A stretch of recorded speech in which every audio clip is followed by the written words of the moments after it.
Hello and welcome to EMS for SOLIDWORKS tips and tricks. In this video, I will be showing you how you can simulate eddy currents using the AC magnetic and transient magnetic solvers in EMS. In this particular model, I have a coil carrying AC current and there is also a plate which is in the vicinity of the coil. To be able to compute the eddy currents in the plate, we need to use either the AC magnetic or the transient magnetic solver in EMS. In this particular example, I'm using the AC magnetic solver in EMS. By default, eddy current is not computed either in the AC magnetic solver or the transient magnetic solver.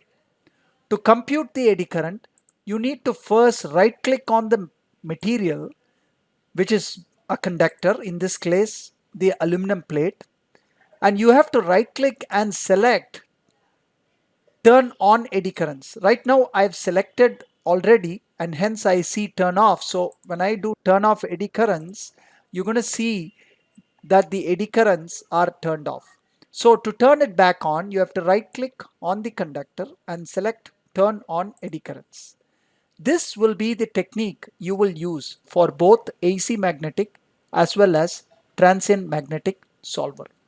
When I turn on eddy currents and I solve this particular problem, I will be able to visualize the eddy current as vectors in the plate. Thank you for watching this video.